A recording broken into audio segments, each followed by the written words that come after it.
բախտ է վիճակվել ներկա լինել ֆուտբոլային եւ ֆուտզալային մի շարք ամենաբարձր մակարդակի մրցաշարերի։ Մասնավորապես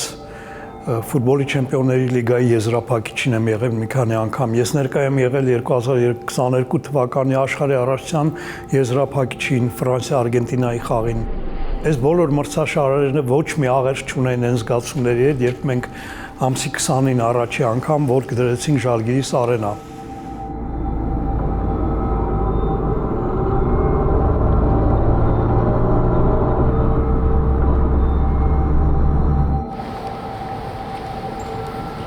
Գիտենք ուր ենք գնում ու ինչի համար ենք գնում։ Սա առաջինն էր հայկական սպորտի պատմության մեջ, երբ թիմային մարզաձևերից որևէ թիմ մասնակցում էր Եվրոպայի առաջնությանը, շատ վստահ եմ, որ սա վերջինը չի լինելու։ Միշտ հուզվել եմ, երբ որ այդ մեր հիմնը հնչում է ամեն անգամ, չգիտեմ, դա կա բոլորի մոտ թե չէ, բայց այդ հպարտությունը միշտ կա, որ քո երկրի համար ինչ-որ բան կարողանում ես անել։ Հայկական ֆուտզալը գոյություն ունի եւ այսօր հասել է մի մարդու շնորհիվ։ Ես իրեն ասում եմ հայկական ֆուտզալի նոյ, դա Ռուբեն Նազարեթյանն է, որովհետեւ ինքը պահպանեց ֆուտզալը որպես մարզաձև մինչեւ 2019 թվականը, երբ արդեն Արմեն Մելիքբեկյանի օրոք Ռուբեն Նազարեթյանին տրվեց այն հնարավորությունները, որ իրեն պետք էր եզրափակիչ դուրս գալու համար։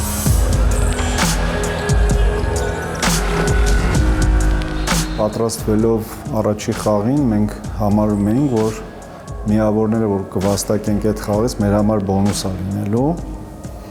եւ մեր հիմնական պայքարը լինելու է Չեխիայի եւ Լիտվայի հետ խմբից դուրս գալու համար։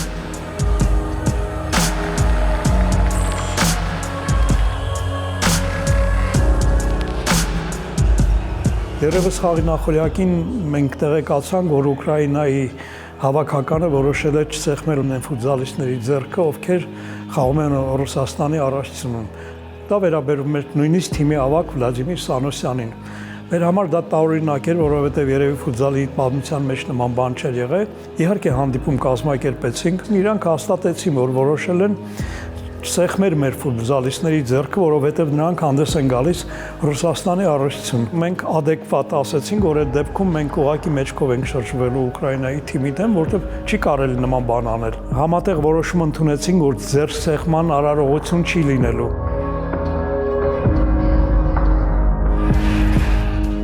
Հավաքի ընթացքում այնպիսի տպավորություններ, ոնց որ միայն պատրաստվենք Ուկրաինայի հավաքականի խաղին, գիտենք, որ Ուկրաինայի հավաքականը շատ հզոր հավաքական է եւ ինչքան ուժեղ է հավաքականը, այնքան շատ քաղցր է հաղթանակը։ Շատ մեծ նյարդ կար արդեն Հայաստանի եւ Ուկրաինայի պատվիրակությունների միջև խաղից առաջ, որը ամբողջությամբ հետո հետագայում խաղի ընթացքում երևաց։ Ուկրաինացիների պահվածքը մեր հանդեպ մի քիչ տենց արհամարական եւ այլն, դա մեզ նաեւ խթանեց, որպեսզի մենք իրանց հաղթենք։ Կար երկրորդ պայմանավորվածությունը, հաղթողը խաղից հետո, իսկ Կաունասում հյուրանոցի կողք կար ուկրաինական ռեստորան, այդ ռեստորանում պատիվ պիտի տա պարտվողին եւ հաշիվ փակի։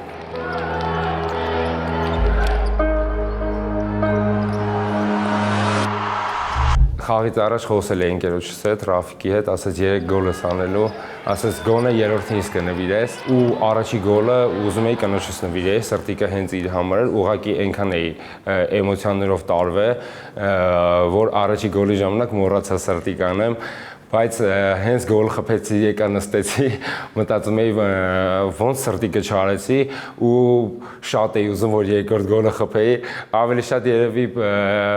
կնոջս համար էի ուզում գոլը խփեի, որովհետև շատ էի ափսոսացել, որ չեմ կարողացել սրտիկ անել եւ երևի այդ իմ մտածմունքները Աստված ինձ տվեց, որ կարողանամ տուն գնալ, որովհետև եթե ես առանց սրտիկ տուն գնայի, կարող եմ ինձ տուն չթողել։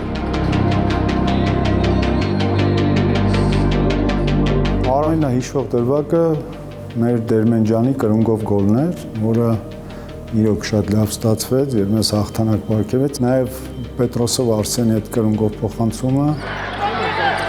Մենք հաղթել էինք բավականին ինքնավստահ, մեծամիտ մարդկանց, որովհետև այն ինչ իրենք արեցին հայկական թիմի եւ մասնավորապես հայկական այդ պատվիրակության հետ, ֆուտզալի ոչ մի կանոնի չէր ենթարկում։ Իհարկե Նևեդովի նկատմամբ իրանք փորձեցին որակազրկում պահանջել, մենք ողորկարկեցինք Նևեդովի որակազրկումը հանեցին։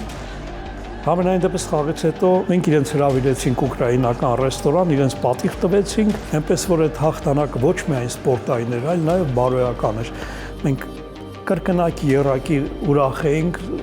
քանի որ հաղթանակ էինք տարել ոչ միայն ֆուտզալի դահլիճում, այլ նաև դահլիճից դուրս։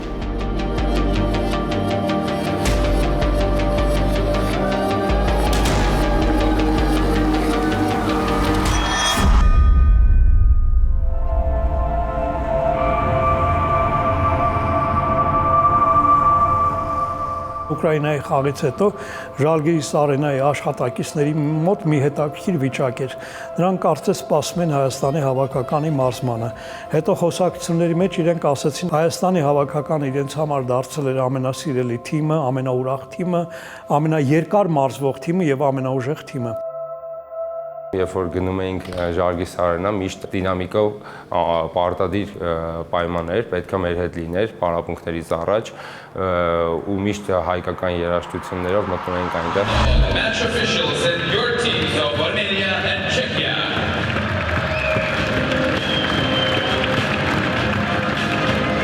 Չեխիայի խաղին արդեն թուլացած նաև խմբի առաջատերի դիրքերից փորձեցինք խաղանք, վերջում ինչ-որ մի քիչ մեզ խանգարեց, երևի շուտ հավատացինք, որ հաղթել ենք ու խաղը ցույց էր տալի, որ մենք հաղթելու ենք։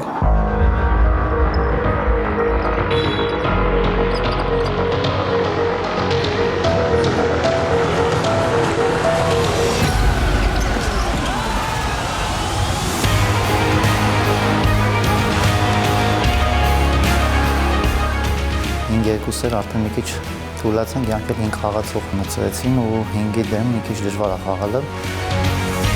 Չեխերի նկատմամբ հաղթանակը պլանավորված էր։ Իհարկե մի փոքր ծանր եղավ, բայց այն որ մենք պիտի չեխերին հաղթեինք եւ դուրս գայինք խմբից, դա արդեն որոշված էր ի սկզբանե։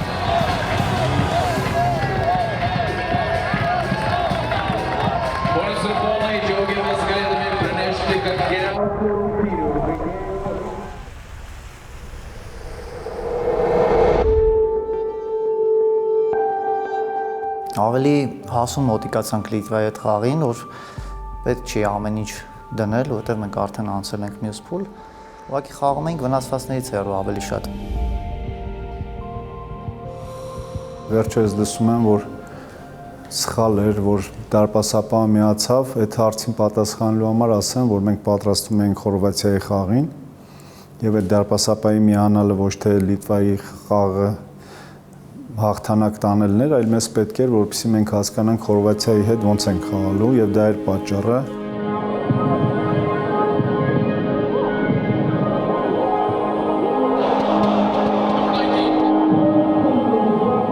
Մեկ միավորը նաեւ նման մրցաշարերում էլի լավ արդյունք է, բայց մենք այնքան էինք արդեն մեզ բարձր անում, որ այդ մեկ միավորից շատ վատ էինք զգացել, տղաները տենց անտրամադիր եւ այլն, հետո պարոն Նիկողոսյանը մտավ հանդերձան, ասեց, բայց մենք առաջ տեղով դուրս ենք եկել։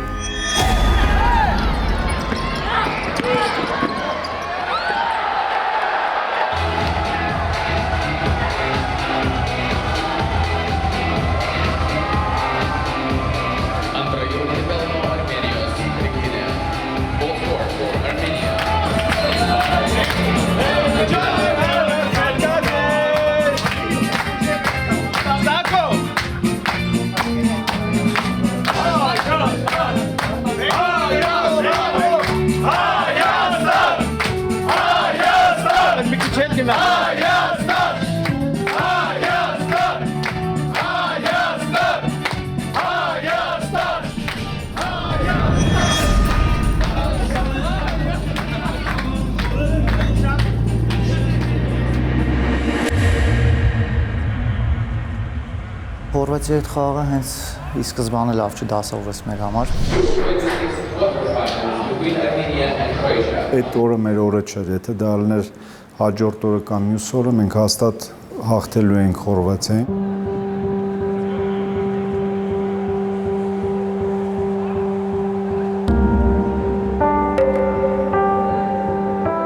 Խաղի արդեն երկրորդ, եթե չեմ սխալվում, 3 րոպեին արդեն գոլ բաց թողեցինք։ Ճիշտ է, մեր հավաքականը միշտ գոլ բաց թողելուց հետո ավելի լավ է խաղում, ուղղակի մի տարբերությամբ, որ առաջինից հետո երկրորդը նույնպես բաց թողեցինք, որը եթե լիներ ընկերական հանդիպում կամ լիներ խմբային խաղ, կարող էինք հետ գալ խաղի մեջ, ոնց որ եղավ Դանիայի խաղին, բայց արդեն երբ որ հայտնում ես եզրափակում ու խաղում ես Խորվաթիայի պես թիմի դեմ, երկու գնդակը արդեն շատ է ու երրորդն էլ բաց թողելուց հետո ուղղակի արդեն բարձրացավ գործը։ Առաջի պլանում ֆիզիկական պատրաստությունն էր, ոչ թե մենք վատ էինք ֆիզիկապես, այլ իրանց այդ ֆիզիկական տվյալները 2 մետրանոց ծանր հարձակվողները, որոնք մեզ շատ հարցեր, խնդիրներ առաջացրեցին։ Երկրորդ խաղակեսը մեր կողմն է եղել, իսկ 5-4-ի ժամանակ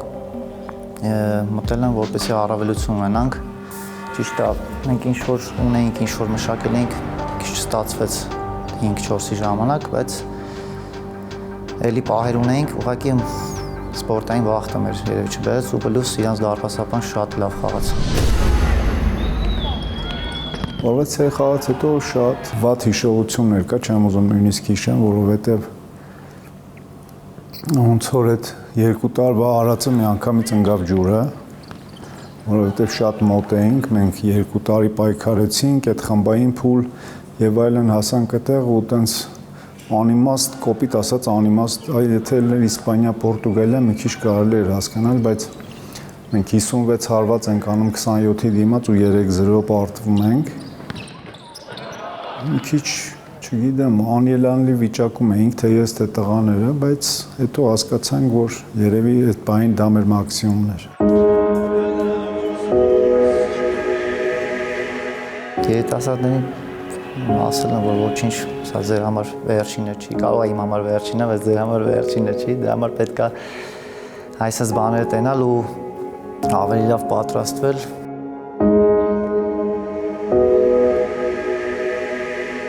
Այդ առաջնությունը իմ երազանքի առաջնությունն էր, ոչ թե արտասվում է, որ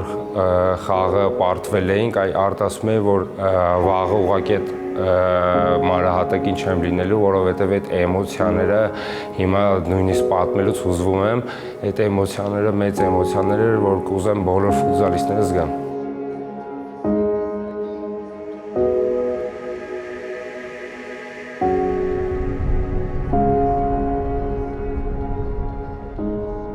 Ամենակարևոր բանն է, որ ֆուտբոլիստը խաղա Եվրոպայի առաջնությունում ու այդ ամեն ինչը զգալ, ինչը որ մենք տեսանք, թե կլինի դահլիճը, թե երկրպագուները։ Այս իմ համար մի փոքր հեքիաթ էր ու պատմություն, որ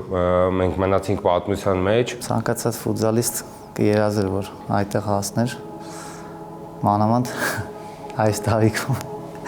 Կարելի ասել մեր երազանքները իրականացվել են, մենք ուզում էինք խաղալ Եվրոպայի առաջնություն հիմնական փուլում խաղացինք, ուզում էինք խմբից դուրս գալ, դուրս եկանք։ Երազանքները բոլորը իրականացան, նաև մենք վարչապետի զրույցից հետո հասկացանք, որ արդեն կունենանք մեր դպրոցը, որը նաև երազանքն է, իմ համար հաղթանակը հենց դա է։ Ոչ միայն այդ մի դպրոցը Դավիթաշենի, այլ որ վարչապետը ասեց, որ մենք արդեն մարզերում կասեք, որտեղ արդեն կա քանակ երեխաների, մենք այդտեղ էլ դպրոցներ կսարքենք, իմ համար հաղթանակը դա է։ Մենք ասում ենք թիմային մարզաձևով ուժեղ չենք, հայերը ուժեղ չեն թիմային մարզաձևով, հայերը չեն կարողանում թիմով միանալ, մենք ցույց տվեցինք, որ կարելի է միանալ։ Կարելի է միանալ, եթե դու ունես գաղափար, եթե դու ունես էներգիա, եւ այդ էներգիան պիտի թիմը տա հասարակությանը, եթե հետո հանրությունը իրեն հետ կտա։ Շատ մեծ հատված ֆուտզալ խաղից գաղափար չուներ, շատ մեծ հատված ֆուտզալ խաղը չէր նայում, հետո պարզվեց ամբողջ հանրապետությունը ֆուտզալ է նայում, որովհետև ֆուտզալ թիմը տվեց այդ էներգիան, հետո հանրությունը հետ տվեց։ Մի բան է խաղաց գոլ խփես ու տրիբունայից ձեն չլսես ու ինչ անա, որ քեզ երկրպագեն, առավելագույն ոնց որ երկրորդ ուժ է տալիս։ Նայում ես տրիբունա, տեսնում ես քո դերոշը, քո մարզահագուստով երկրպագուներին, այդ մի հատ ուրիշ էմոցիաներ է։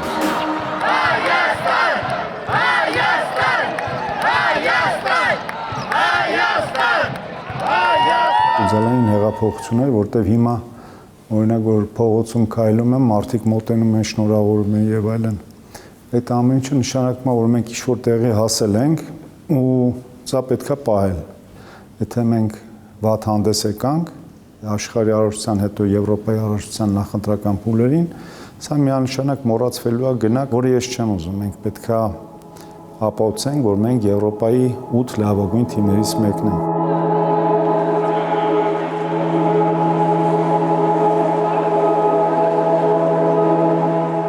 Ես չգիտեմ մեկ բառով ոնց կարելի է ներկայացնել, համենայն դեպս կարող եմ ասել կյանքի խաղ։ Այս մեր կյանքի խաղն էր։